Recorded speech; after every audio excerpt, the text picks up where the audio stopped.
ekomandaka bango du fait que baboma mpe bapersécuté baoin de l'éternel oyo nzambe atelemisaki katikati ya mboka oyo Congo.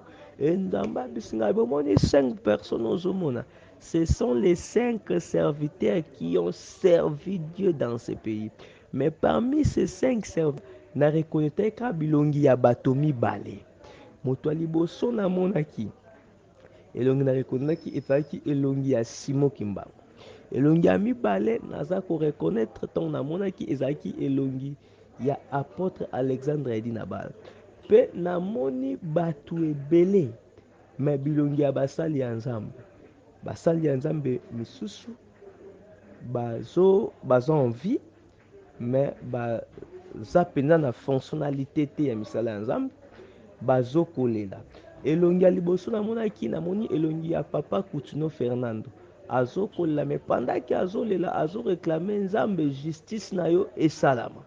Nzamba pambola yo ozolanda ngai olandi message o na mosika pe na pembeni. Le pays a été associé dans des choses graves. Ils ont bu le sang même des personnes. Ils ont tué des hommes de Dieu.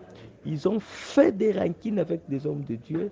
Et le sang de ces hommes de Dieu est en train de crier sur le pays. Et c'est pourquoi est-ce que tout ce que la RDC est en train de vivre aujourd'hui, dans toute l'étendue du pays, ce n'est que les réclamations de sang des hommes de Dieu et des innocents que les personnes qui ont été des Congolais ont détruit, des personnes qui ont été des Congolais, makila oyo bango se servant na yango pour que bazwa pouvoir ya koteka mboka oyo. Naki koloba na bandeko bazolanda ngai oza na Europe, na Asie, na Océanie, na Amérique, na Afrique, Nzambe bongisi mabe oyo eza likolo ya mboka oyo. Nzambe apambola yo ozolanda biso, apambola Congolais nyonso. Na kati ya mboka oyo préparer mission moko po surprendre mboka oyo. Nayebi eloko moko nakomi na Nzambe zoloba. Le jour où Israël avait fait entrer à kotisaki banzambe ya étranger na kati ya mboka, ezalaki mokolo oyo Israël azalaki livré entre les mains de ses ennemis. Nzamba pambola yo na kati ya Congo ntango nazolobela banzamba bapaya nayebi ki eza na bato mosusu bakoki koloba bokoko, bamisusu bakoki koloba kimbangu, bamisusu bakoki koloba po tokotisa christianisme, mais je ne suis pas sur ce point là. Nzambe kotalisa na nzela ya basali na ye ete eza na baautorité oyo balivra mboka oyo entre les mains des diables. Nzambe kolobaki eza même na baparole oyo ezalaki lancé que si il s'agit même de signer un contrat avec les diables, cela on le fera pour que le Congo reste uni.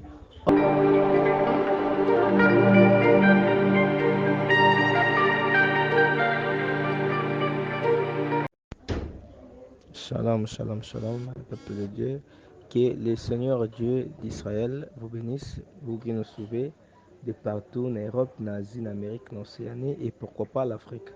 Et que Dieu bénisse aussi le Congo, la RDC, et que Dieu épargne le pays dans le danger. Nzamba pambola yo j'ai occasion à kolanda biso na mosika tuna pembeni. Que le Dieu d'Israël vous bénisse. Et c'est bel et bien votre humble serviteur, le prophète Ben. Le prophète Ben à partir de la République démocratique du Congo. Zambé naloba pambola yo ozolanda biso. Avant que nous puissions tout commencer, la Bible nous dit que mettons Dieu à la première position. À la première position, c'est parce que Dieu mange que les prémices. Donc le premier nœud. Voilà.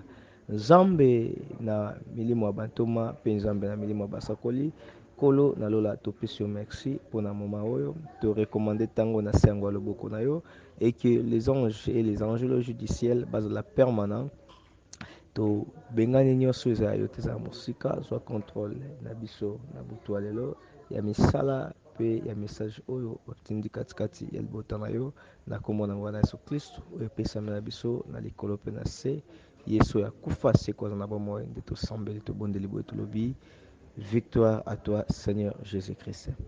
Oui, peuple de Dieu balingami kati na nkolo Nzambe apambola bino bino bozolanda biso na mosika to na pembeni. Bien-aimé de Dieu, Nzambe apambola yo pendant que nous sommes dans le monde. La Bible dit que dans Jean chapitre 9, Jésus dit je suis la lumière du monde pendant que je suis dans le monde. Et nous qui sommes ses enfants, pendant que nous sommes dans le monde, nous sommes aussi de lumière. C'est parce que Jésus habite en nous.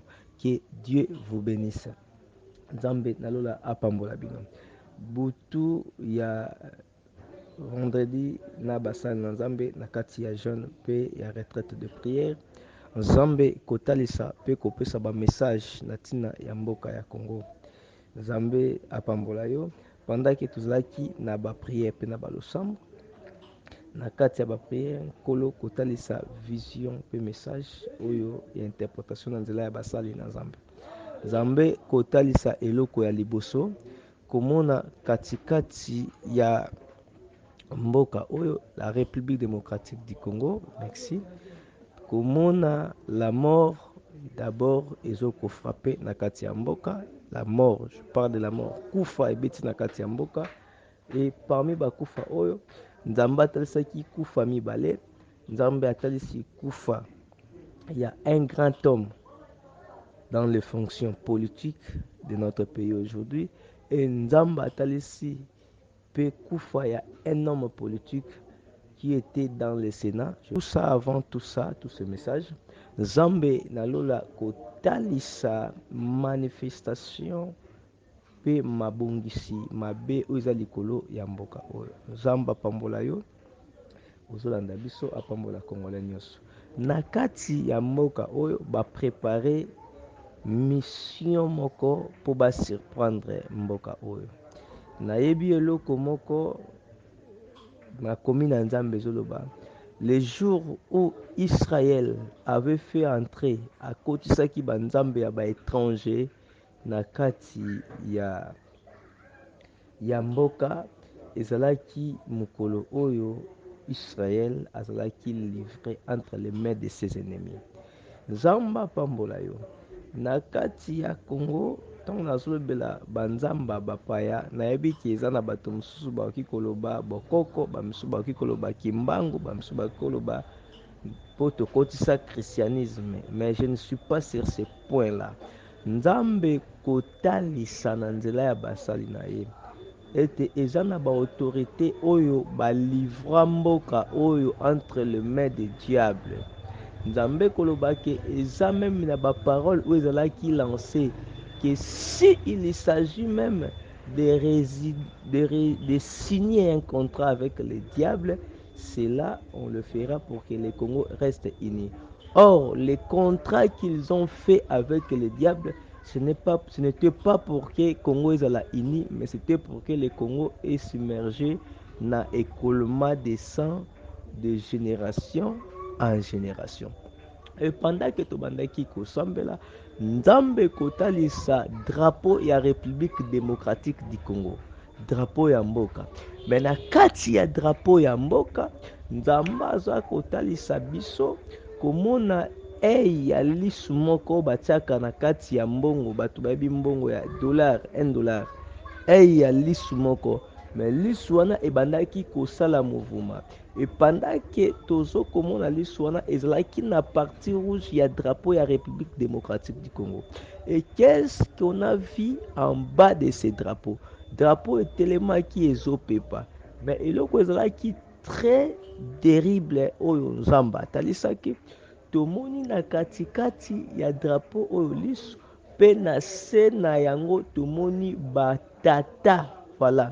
Nakoba batata to pe bana mibali ya mikolo minei 4 batelemaki basimbi nzete ya drapeau ya Congo. Pendant que tozo kosambela Nzambe biso abi bana mibali o minei bomoni eza les 4 pays oyo esimbi pouvoir pe puissance ya koluka kokwesa Congo. Et cependant que Congo asalaki pe alliance na bapays oyo azwi banzambe na bango aramene yango na kati ya pays. E nzambe koloba totelema tosambela makasi parce que d'ici là tokokonaître bamort ya ba un être cher na niveau ya gouvernement congolais, même ba politicien oyo baza susu na fonction te bakoli tokonaître bamort. Mais pendant que tomoni pendant que nzambe azotalisa bapapa oyo 4 bazaki bolumbu pe balati na bakingo na bango bamayaka.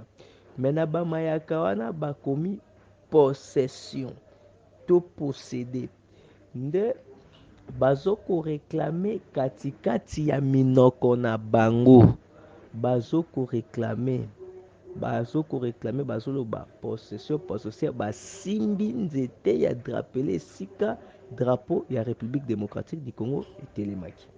Mais pendant que bango basimbaki nzete bazalaki na lokola na se ya lubwaku, basimbi drapeau ezalaki molai, namoni na likolo ya drapeau bato 5. Bato oyo 5 namonaki likolo ya drapeau ezalaki bato moko balataki pembe makasi, bilongi na bango ezalaki komonana te, ezalaki koéclaire makasi. E bato oyo pendant que 4 personnes oyo bazoloba sacrifice pe possession, bato oyo bazokoloba na minoko na bango bazokoloba ke mboka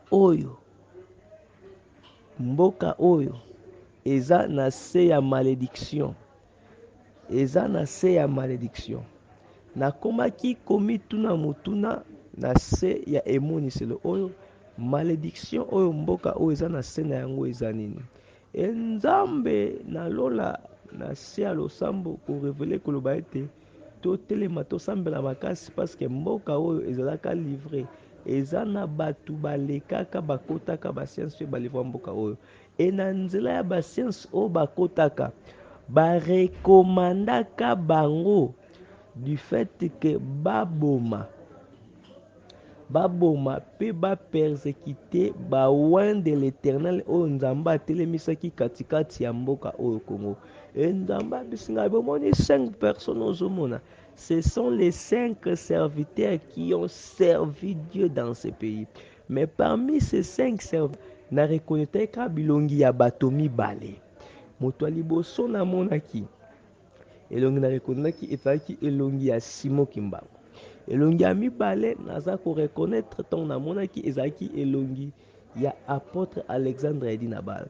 Pe namoni bato ebele me bilongi ya basali ya nzambe misusu bazo en vie mais baza mpenza na fonctionnalité te ya misala ya nzambe bazokolela. Elongi ya liboso namoni elongi ya papa Coutinho Fernando azokolela, mais pendant que azolela azoreklame nzambe justice na yo esalama, nzambe apambola yo oyo ozolanda ngai olandi message oyo na mosika pe na pembeni. Le pays a été associé dans des choses graves. Ils ont bu le sang même des personnes. Ils ont tué des hommes de Dieu. Ils ont fait des rancines avec des hommes de Dieu. Et le sang de ces hommes de Dieu est en train de crier sur le pays. Et c'est pourquoi est-ce que tout ce que la RDC est en train de vivre aujourd'hui, dans toute l'étendue du pays, ce n'est que les réclamations de sang des hommes de Dieu et des innocents que les personnes qui ont été des Congolais ont détruit, des personnes qui ont été des Congolais, makila oyo bango se servant na yango pour que bazwa pouvoir ya koteka mboka oyo. Naki koloba na bandeko bazolanda ngai oza na Europe, na Asie, na Océanie, na Amérique, na Afrique, Zamba pambola yo. Bien-aimé, il est temps de se mettre dans des prières. Si vous priez Dieu dans la sincérité, le Seigneur va vous montrer des choses, des grandes choses cachées, comme il dit en Jérémie, j'ai un projet, non un projet de malheur. Et invoque-moi, je te répondrai, je te montrerai des choses cachées, des choses dont que tu ne connais pas. Jérémie 33:3, invoque-moi. Bino bozolanda ngai kosambela nzambe na sincérité koluka nzambe nzambe akorevele bino bachose caché par rapport ya message pe par rapport ya mboka oyo. Et pendant ke namoni bato oyo 5 babimi 3 personnes na bandai koreconnaitre bilongi wana te mais mibale na reconnaitraki pe namoni babimiseli ngai image ya basali ya nzambe ebele bazolela. Mais pendant ces images namonaki image ya papa Coutinho Fernando azolela azoréclame Dieu la vengeance. E namoni baprophète mibale oyo natangi basali ya nzambe oyo mibale parmi les 5 bazokoréclame nzambe mboka oyo eza na se ya malédiction venger makila ya basala nzambe. Mais je vis parmi ces 5 il y avait aussi une femme entre eux. Moi c'est mon kazaki katina bango. Et le Seigneur me dira après cet message que je me suis levé pour venger. Mais pendant que nazoloba nzamba yebisa ngai yebisa bango ntango mwana mwasi oyo atelemi nzamba bandi yebisa ngai abi yebisa bango ke eza na surprise moko ekosalama na RDC soki la République démocratique du Congo azwi baprécaution ya malamu te akozala surpris na niveau este parce que ekozala na 4 pays oyo ekosangana ekozala très fort. Mais bapays oyo ekozala parmi bapays voisins ya République démocratique du Congo bakoya koatake mpo bazala plus fort et force na bango na nsima na bango ekozala bapays ya mindele nde ekopousse mpe ekorenforce bango plus davantage. Mais dans un premier temps bakoluka bameka kose réconcilier na mboka Congo pour que kimia ekota et que les Congolais ne soient pas endormis, va se réveiller. Et Nzambe a télémi, Dieu est avec son peuple, Dieu est avec la République démocratique du Congo, Dieu est avec les hommes de Dieu. Les pays doivent confesser tout le péché parce que c'est à travers une personne, merci Saint-Esprit, c'est à travers une personne que tout Israël s'est retrouvé en Égypte en esclavagisme. Et c'est à travers une personne que tout Israël est sorti de l'Égypte. Je vous le dis que c'est à travers Joseph que Israël s'est retrouvé en Égypte à cause de famine. Et c'est à travers Moïse que Israël était remonté de l'Égypte à travers la grâce et la puissance de la main de l'Éternel.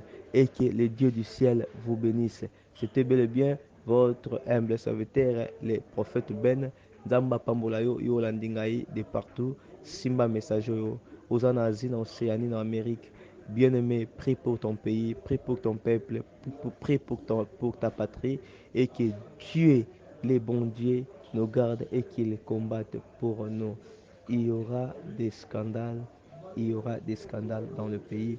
Que le Seigneur Dieu du ciel vous bénisse. Que Dieu d'Israël vous bénisse.